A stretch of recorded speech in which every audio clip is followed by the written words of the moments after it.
Hey folks, this is Matt once again. Sorry for that little pause there. But welcome to another random review, and this time I'm reviewing a film that I bought recently. Not for much, because it was basically three for $5. Each movie was $2.50, and I found two that I wanted. So basically I wanted to I had to pick one more to get it for free. So I saw this film once before a long time ago, and I wanted to check it out again because I can be a big fan of creature features. There's a lot of creature features I grew up with, like Leviathan, which that was one of those early creature features that I grew up and loves to this day. But you have The Cave from 2005, and I remember seeing it once a long time ago and thinking, it's kind of lame. Now, right off the bat, am I going to rant on this film? I wouldn't really call it a rant. I'll say, I thought at best it was an okay time waster, which is weird enough for me to say. I can't say it's a good film or I love the film. I really can't, because I don't. But I can't rant on the film and say, oh, it's the most biggest piece of shit I've ever seen. I thought at best it was an okay time waster. It just has a lot of problems. But especially one for the fact that it came out in 2005. Now, there's another film that came out in 2005 called The Descent, which is a much better film than this film. Now, I have reviewed The Descent. You can go back on my channel, just type in The Descent on my channel, you'll find the review. Really do enjoy that film. Whether it's the theatrical ending or even the kind of depressing ending, that's a film that I could deal with. Once in a while, I can deal with those kind of endings. That's a film that was one of it.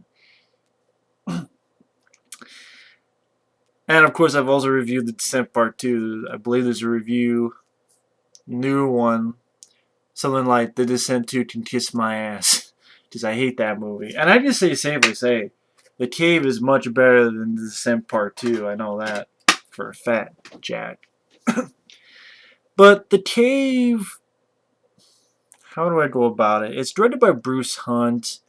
It's the only film he's directed.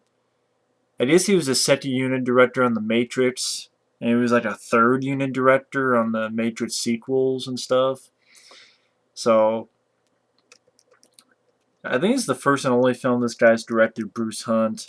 It's written by Michael Steinberg and T.D. West, which they haven't gone on to do much as well.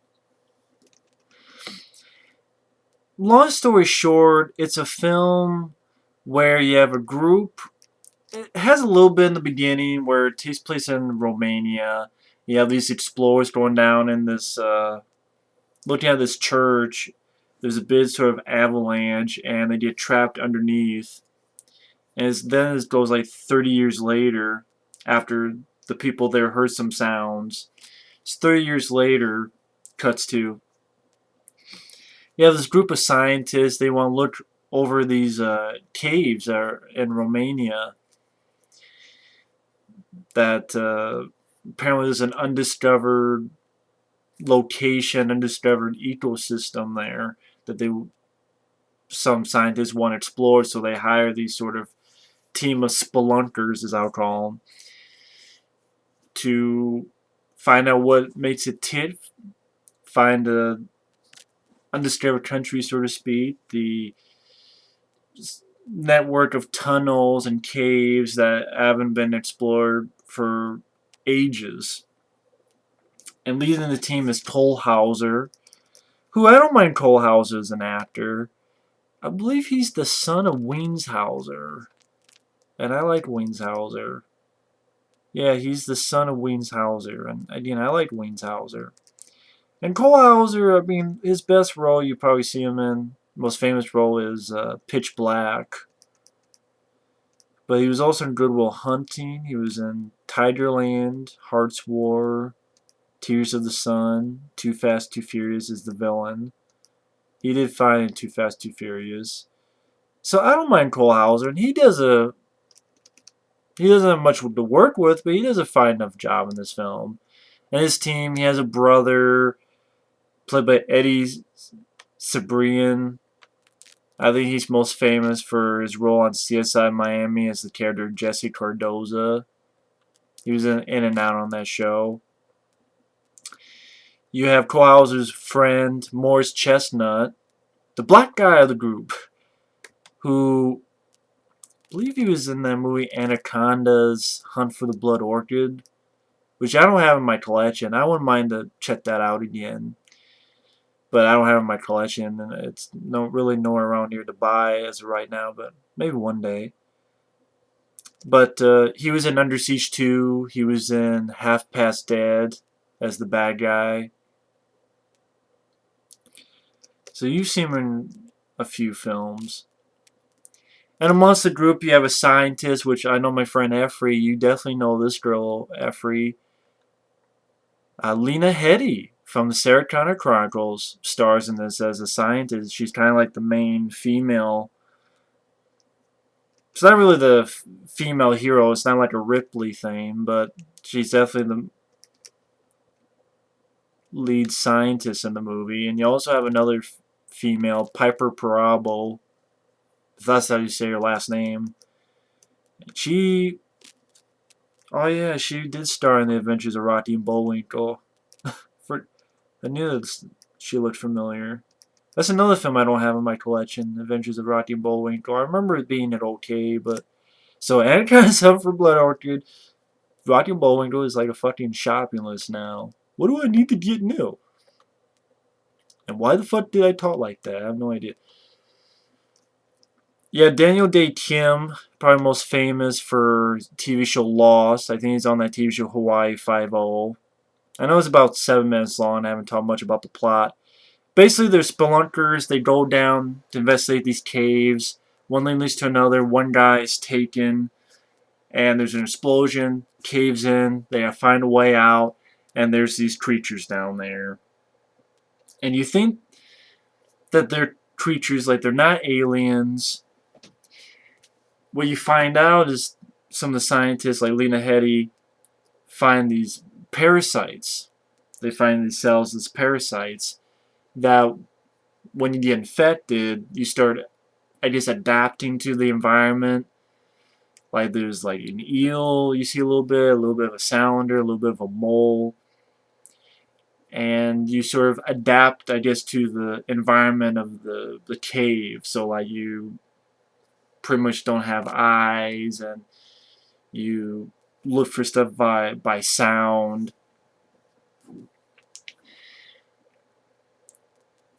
They don't really explain it too much, but you pretty much get the idea that these creatures are not just creatures, that they were once human, and then like those guys 30 years ago, they were sort of hit by the parasite and became these type of creatures.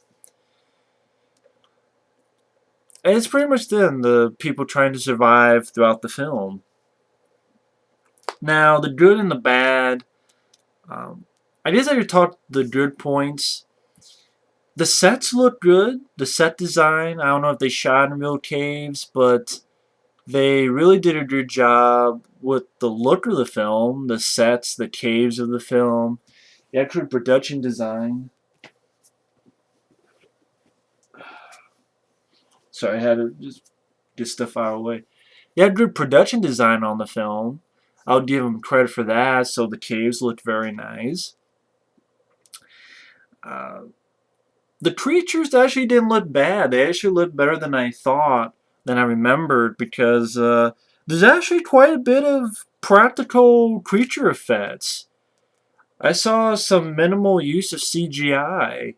And when they were done, I thought they were actually pretty decent CGI for the creatures. But for the most part, like especially the up close, is practical, which I didn't remember. But and while the Descent was more of a human type of creature, these creatures are more like, some describe this if you took Alien, Pitch Black, and The Descent, you put them together in a blender, and you get this film with a PG-13 rating, which is a problem with the film. But like I was saying, the sets look good, the caves look well, it's well shot, the creatures look cool. guy who designed it was Patrick Tatopoulos, and I thought that name sounded familiar. He's the guy who helped design creatures in Pitch Black. Which, again, this film reminded me bits of Pitch Black because not only has Cole Hauser, he was in Pitch Black, he's in this film. But the creatures, they kind of do... If I had to pick one movie that they looked a lot like, it would be Pitch Black. The creatures really do look like the creatures in Pitch Black, although I will admit, they do use more practical effects in this film than Pitch Black, but Pitch Black I like a lot more. Mainly because Vin Diesel was a badass character. The film had a good, vicious tone with its R rating. I don't know, the pace worked better. Just, maybe one day I'll review that film. But Pitch Black worked a lot better than this film. But take like the Pitch Black creatures, but then give them sort of a fangs, face a little bit like an alien, but not quite. It's hard to explain in words, but it reminded me a little bit of a Pitch Black creature, but, a little bit different. So little elements from Alien as well. And Cole Hauser did fine. Morris Chestnut, he didn't have much to do, but spoiler alert, folks, he's the black guy and he doesn't die. He is the black guy. He's not a comic relief and he doesn't die. Holy shit, a black guy that doesn't die in the movie. I give credit to that. But the bad of the film, one, it's not really original. Now, usually I'm not a stickler for originality, because let's face it, nothing's original nowadays. Some of my favorite films are not original. Like Leviathan, I wouldn't call it original, but I have a lot of fun with it. Oh, cool, they put it underwater, and great cast, and I love Leviathan to death. I've talked for almost an hour on the film. Reviews up on the channel. But you gotta at least do something, maybe adrenaline pumping, or badass, or go for broke. I don't think they did with this film. But you'll definitely see the cliches, you'll definitely see... It's one of those films that you kind of like, it's mediocre. Okay, you've seen this film before. The PG-13 really hurts the film. I will say there's 2 commentaries on this film. I haven't listened to the director one, but I listened a little bit to the writer commentary. Interesting stuff. Like, apparently this film was shot for an R rating, and they had to be cut down. And the writers actually saw the R-rated cut. From what I know, there's never been an unrated version of this released. As far as I know there's full screen, widescreen, but I've never seen any unrated version released, to my knowledge. Just this PG-13 version, which hurt the film. Because the attack scenes, like... You have the first guy that gets attacked underwater. And then you have a scene where Cole Hauser and Morris Chestnut look to see in this little tight space. Cole Hauser gets attacked. I swear to God, you don't know what the fuck happened. And you could tell they cut shit back from an R rating. And that is... Sometimes some films can survive that. This, to me, was not a film that did. You can really tell they cut it back for R rating, because there are times where the attack scene's like...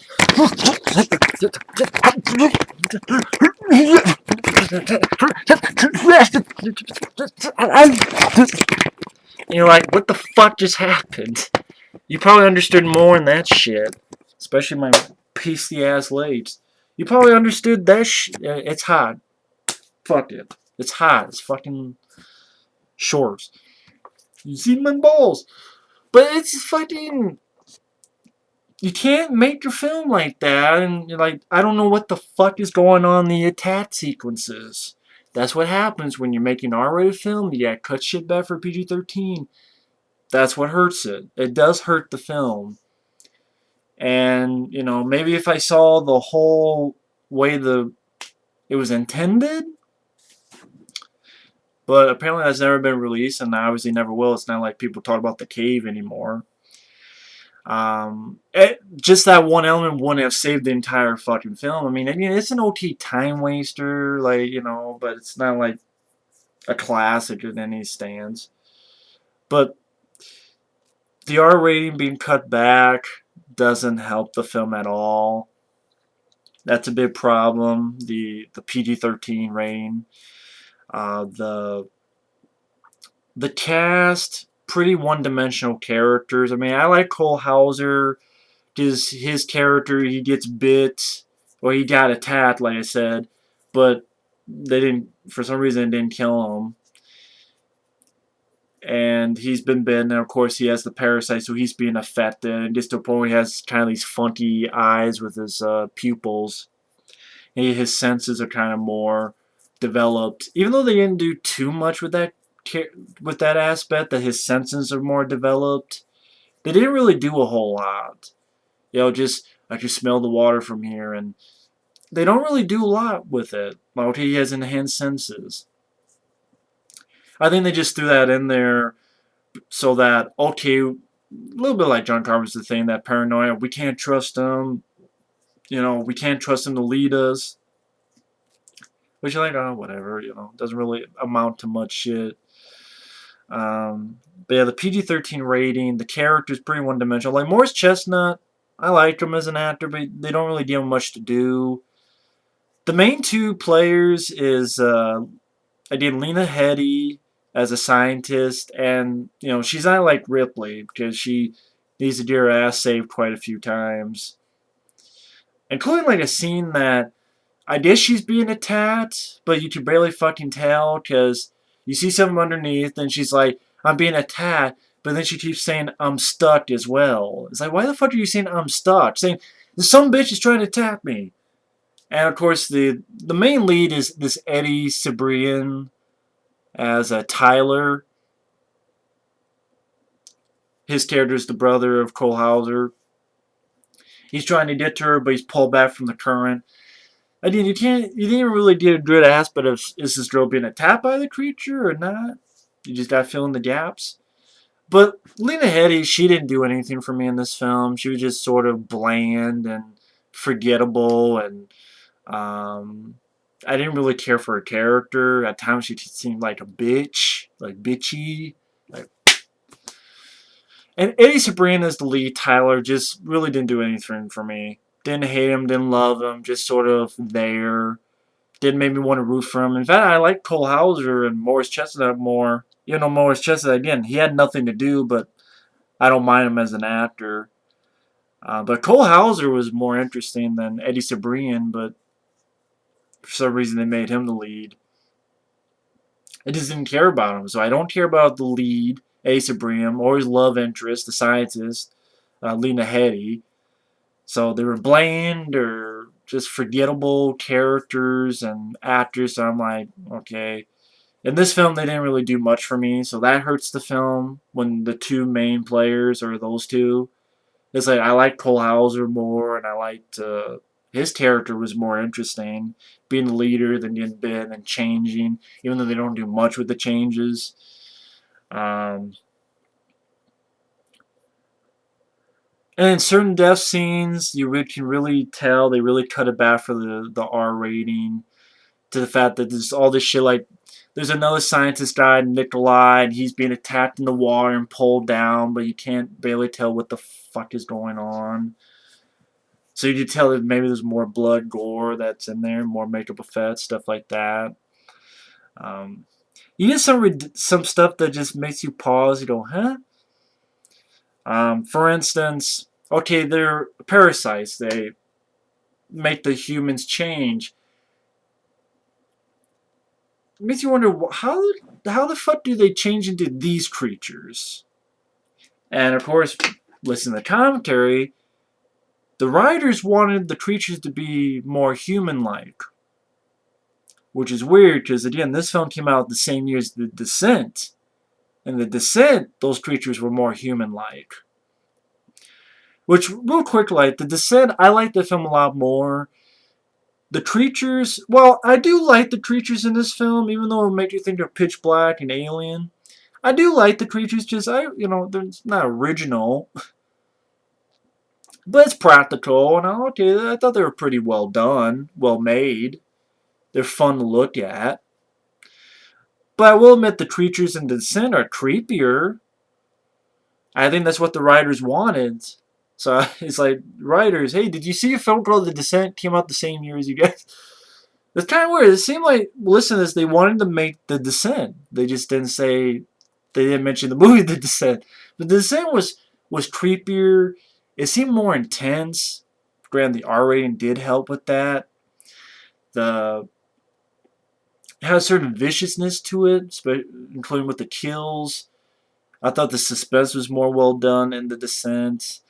The characters seemed they had a little bit more to them. They were a little bit more three-dimensional than the characters in this film. That helped as well in The Descent. So when you compare this film to Descent beats this film hands down, and the fact that they came out in the same year probably didn't help this movie. I'm sure Screen Gems were the ones that cut down to PG-13 and all that shit. But yeah, the one-dimensional characters didn't help much with this film. The PG-13 rating didn't help with this film. Stuff that made you pause, like, again, these writers wanted them to be more human, the creatures, because they start off as human, they became these things, but like, how the fuck did they become the things from Pitch Black? Doesn't really make sense. Because like the eel that's affected, you see a little bit, still looks like an eel. And you have bugs that kind of still look like bugs. And there's like little bits of stuff. And also they have wings. And even the writers, they mentioned, why do they have wings? Which makes sense, you know, if the parasite adapts to the environment of the creatures, why the fuck do they have wings? Granted, bats have wings, but that's to fly out into the daylight, you know, and outside. But that makes you think, if you're living in a cave and the parasite sort of adapts to the cave environments, why the fuck would you have wings? You know? You want them, but, you know, the director and stuff, oh, it looks cool. So, they look cool. That's why. But more like you have a scene with Piper Perabo, her character. She decides to climb up to this ledge, and a creature's coming down.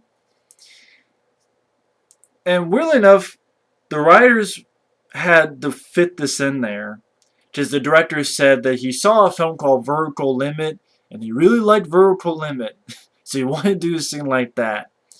Where she swings the rope, lets go of the rope, cuts the rope. Well, actually, she swings on the rope, cuts it, and like fucking leaps from here to there and grabs the fucking rock with her bare hands. Like, swings, cuts, leaps, whoa, like, I don't know, 30 fucking feet, grabs the rock. And just the way it was done, you're like, what the fuck? That was bullshit, man.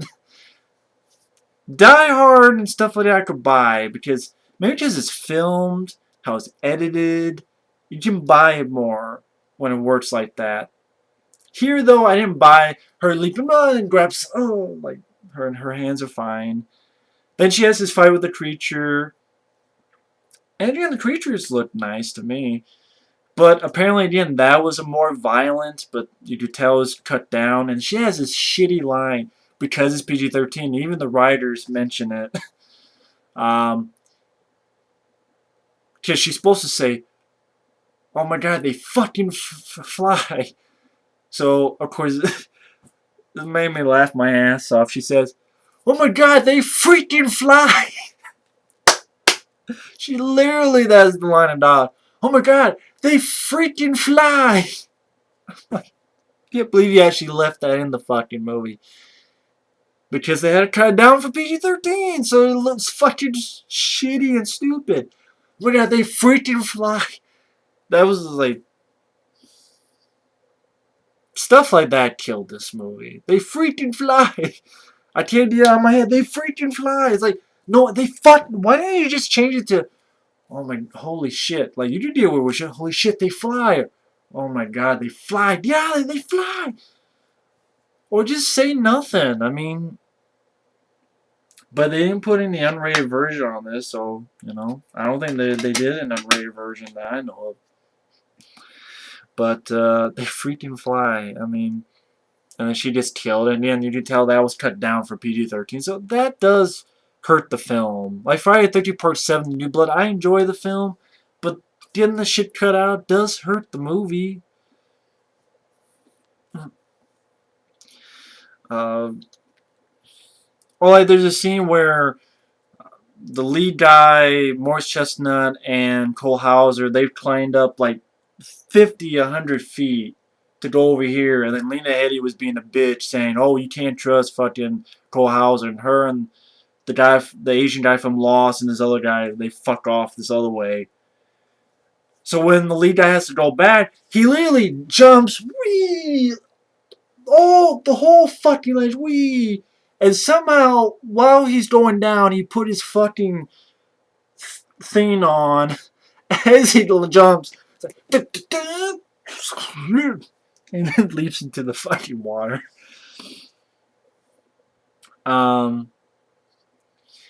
So he gets them, they go back. The Asian guy gets killed. So now it's the lead guy, Lena Headey, Cole Hauser, and Morris Chestnut. Now apparently the creatures with they have wings. They fly off and they grab the fucking grab this thing they need to breathe. They have the way out, so they gotta go get it. Cole Hauser, he's changing, but he's been fighting the whole time. I mean, he's a little bit iffy, but he's been fighting it the whole time. I guess in the script there was more to that, but this always made me think that like Cole Hauser saw Pitch Black and like, wow, Vin Diesel was badass. I need to do that. So then he does a film where you have creatures like Pitch Black, and then he gets to do the Riddick move where here's a creature and he jumps and they collide. Of course he says, "You mother," and it's PG-13, so they cut away. And they grab. It always made me think like Cole House is like, "Oh shit, I gotta have my Riddick moment. I got, Vin Diesel got to have his. I got to have mine." And they jump at the creature and they hit each other and fall down as everything explodes and they get away. Morris Chestnut. Holy shit, the black guy lived. The lead guy and Lena Headey. And then during the film, I guess Lena Headey got hit or bit. So Morris Chestnut leaves and the guy's talking to Lena Headey and she now has the pupils. And she says like, maybe the whole deal was they wanted to get out. Which of course then makes you think, well, why the fuck didn't the parasite get out before? Like there was no creatures at all that would have, gotten out before. So now it wants to get out? But you could explain that away, maybe. I don't know. But what didn't fucking make sense to me is that the whole time Cole Hauser is fighting this shit. He's fighting with the fucking, okay, he's changing, he's fighting it. To the point that, fuck you, well, he doesn't say this, PG-13, fucks up the creature. And it's like, so Lena Headey, like, she gets bitten. Boom, she's just evil now. Evil bitch. She runs away, and the guys run after her and lose her in the crowd, and it's such a sequel bait ending for fucking The Cave 2, Electric Boogaloo. I know it's going on for fucking 30 minutes on a review for The Cave, but that's how I do reviews. You don't like it, fuck off. But it's an okay, mediocre time waster of a film that, the sets were nice to look at, the caves were nice to look at. I like Cole Hauser, Morris Chestnut as actors. The creatures look good. You have some practical effects. I mean, granted, they're pretty much a ripoff of Pitch Black and a little bit of Alien. But some nice practical effects. And even the CGI didn't, it was passable. It was okay. I mean, if I can deal with the CGI in Pitch Black, I can deal with the CGI in this film. And there's a lot of good practical creature work. But there's not really any memorable action sequences in the film. or remember any memorable death scenes in the film, because again, the PG-13 rating did not help. Did you see a lot of shit was cut out? Even though I guess they were going for an R rating, but a lot of stuff was cut out. The plot, you've seen it done before. You know, it's nothing really that original in the film. The sequel bait ending is like, really? You really had to throw that in there? What the fuck for? Shit that didn't make sense. Like, oh, now they have wings, even though it wouldn't make sense. Why the fuck would they need wings? Okay, it looks cool, alright. And like certain shit that didn't make sense. Um and they have freaking wings. They can freaking fly, she said. They can freaking For some reason, I don't want to say fry. They can freaking fry. I don't know why. I'm thinking of French fries. I love McDonald's French fries. I just fucking... They can freaking fly! Can you fly, Bobby? Yeah, I can freaking fly. That hurts the film a lot, so... I could watch it as an okay time waster, and the writer commentary is actually kind of interesting. You get some interesting stuff in there. What they wanted to do and stuff they had to change. So the writer commentary was fine to listen to, but, I mean, the film has a lot of problems. It has a lot of problems. 4.9 IMDb, I can see why. So, I'm not going to recommend the film. It's not an undiscovered gem. It's not a gem of any kind. I just can't hate on the film because it's a mediocre, okay time waster. With some nice practical creature work from Patrick Tatopoulos. And I like Cole Hauser. I wish they would have done more with his character changing to one of these things. Then it would have been interesting. But, you know, making it R-rated, going with the gusto on that, and maybe if the lead characters, Lena Headey and Eddie Cibrian, maybe if it was different actors, like how cool would it have been Jason Statham or Thomas Jane? If it was fucking Thomas Jane in the lead, and beef up the action too, beef up the action sequences. So this film has a lot of problems, so I would not recommend the film, but if you like creature features, I found it was an okay time waster. I mean, but yeah. The Descent is much better. Pitch Black is much better. So watch Pitch Black and The Descent, but if you want to see some decent practical creature effects, it's an okay time waster. If you've seen The Descent, if you've seen Pitch Black, you want to check out Creature Feature, you can do worse, but you know, I can't say I love or like the film, but it's one of those weird movies that's it's an okay time waster, but that's it. You know.